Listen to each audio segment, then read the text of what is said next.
की खेती करने के लिए अगर क्लाइमेट के बारे में बात की जाए तो दोस्तों पूरे दुनिया भर में 140 से ज्यादा देशों में जो है केले की खेती की जाती है। ज्यादातर देखिए इसको ट्रॉपिकल वातावरण में बहुत ही अच्छा आता है, लेकिन पूरे दुनिया भर में देखा जाए तो ट्रॉपिकल भी और सब ट्रॉपिकल में भी किया जाता है।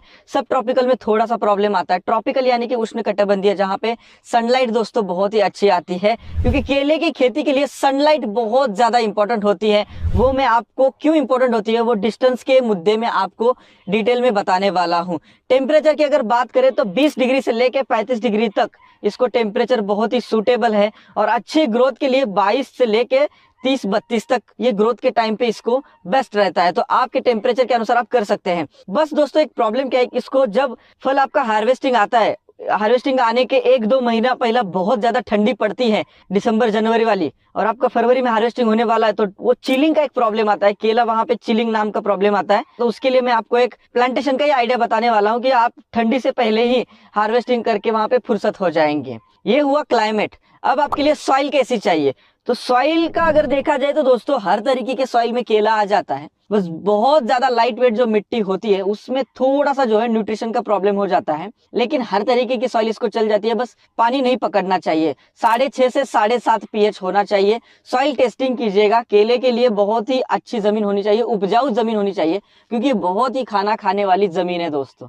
जैसे पहलवान को खाना खाना पड़ता है, वैसे ही पहलवान की तरह की ये फसल है। पहलवान बनाने के लिए इसको फूड भी अच्छा देना पड़ता है। इसके लिए जमीन का ऑर्गेनिक कर्व अच्छा होना चाहिए, न्यूट्रिशन जमीन में अच्छा होना चाहिए। इसको फास्फोरस और पोटैश, ये जो प्राइमरी न्यूट्रिशन है इसको बहुत ज्यादा लगते हैं। नाइट्रोजन थोड़ा कम लगता है, आगे चल के मैं आपको वो भी डिटेल में बताता हूँ। अब सॉइल का पीएच मैंने बता दिया। पानी पकड़ने वाली जमीन नहीं होनी चाहिए, ये 2 चीजें याद रखिएगा। किया जाता है। प्रैक्टिकल नॉलेज की अगर बात की जाए तो इतना दिक्कत नहीं है दोस्तों सॉइल की। अगर काम अच्छा आपने किया तो हर तरीके की मिट्टी में आप इसको उगा सकते हैं। बस आपको काम अच्छा करना पड़ता है, इसको थोड़ा डीपली समझना पड़ता है, जो कि मैं अभी आपको टप्पे टप्पे से स्टेप बाय स्टेप सारी जानकारी इसकी देता हूँ। केले को लगाने का सही सीजन कौन सा होना चाहिए, टाइम कौन सा होना चाहिए, जहाँ पे ज्यादा ठंडी पड़ती है दोस्तों वहां पे जनवरी में लगाइएगा। जनवरी फरवरी में लगाएंगे तो आप अक्टूबर नवंबर में 10 महीने में हार्वेस्टिंग करके फुर्सत हो जाएंगे। उसके बाद उसके बाजू के आप दूसरी फसल लेने के लिए तैयार हो जाएंगे।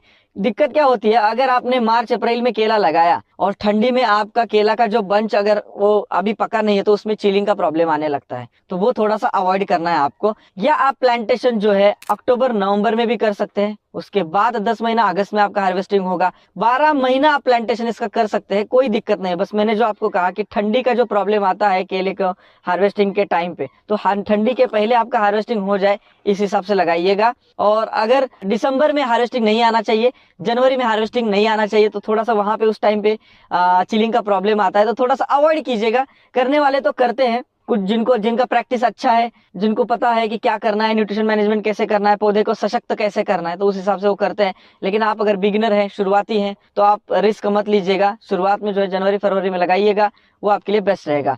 देखिए हमारे देश में 12 महीना अलग अलग राज्यों में अलग अलग टाइम पे केले की खेती की जाती है। उसमें मैं आपको थोड़ा सा डेटा बताना चाहूंगा। महाराष्ट्र में जो है खरीफ में जून जुलाई में केला लगाया जाता है। जून जुलाई में जब लगाते हैं तो उसके 10-11 महीने बाद हार्वेस्टिंग आता है, तो आप जोड़ सकते हैं। रबी में अक्टूबर नवंबर में प्लांटेशन किया जाता है। जनवरी फरवरी में भी महाराष्ट्र में प्लांटेशन किया जाता है। लगभग 12 महीने में हमेशा अब महाराष्ट्र में प्लांटेशन चालू रहता है। तमिलनाडु में मैं आपको बताता हूँ, फरवरी अप्रैल में भी प्लांटेशन किया जाता है, नवंबर दिसंबर में भी किया जाता है। केरल में अप्रैल मई में भी किया जाता है और अगस्त सितंबर में भी किया जाता है। प्लांटेशन का ऐसा कोई फिक्स रूल नहीं है इसी टाइम पे लगाना चाहिए, लेकिन प्लांट की अगर आपको ग्रोथ चाहिए तो जनवरी फरवरी वाला प्लांटेशन एक अच्छा रहता है और जुलाई अगस्त वाला एक अच्छा रहता है दोस्तों। केले की फसल ऐसी है दोस्तों, जब आप एक बार लगाते हैं तो आप उसमें 2-3 फसल ले सकते हैं। जैसे गन्ना होता है, एक बार लगाओ फिर काटो फिर साइड से आता है, वैसे ही है दोस्तों इस फसल का भी।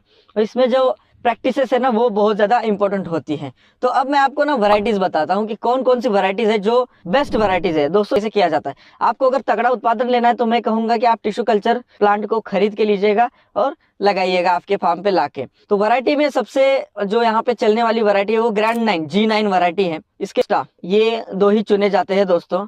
लेकिन इसके अलावा हमारे देश में जो किस्में लगाई जाती है, जैसे कि मैंने आपको इलक्की बताया, पूवन बताया, नरेंद्रन बताया, रेड बनाना है, उसके बाद कपूरवल्ली है, रसथाली है, मट्टी है और सन्ना चेकडली है। ऐसे अलग अलग वैरायटीज है दोस्तों। अब मैंने आपको बताया था कि केले कौन कौन से प्रकार के होते हैं, तो रेड कलर का भी केला होता है। बाहर से लाल होता है, लाल केला भी होता है। ब्लू जावा एक नाम की वैरायटी आती है जिसमें केला ब्लू कलर का ऊपर से होता है, ज्यादा डार्क ब्लू नहीं होता, हल्का ब्लू होता है। मैं आपको रिकमेंड करूंगा अगर आपको केले की खेती करनी है तो ग्रैंड 9 वैरायटी में जाइए या रोबस्टा वैरायटी में जाइए। ग्रैंड 9 जो है हर तरीके की मिट्टी में अच्छी आती है, लेकिन टिश्यू कल्चर ही आपको प्लांट लगाने हैं। जो टिश्यू कल्चर लैब होती है जहाँ पे एक कंद से सैकड़ों प्लांट्स बनते हैं, उन्हीं के पास जाइए और उनसे ही आप नर्सरी लीजिएगा दोस्तों।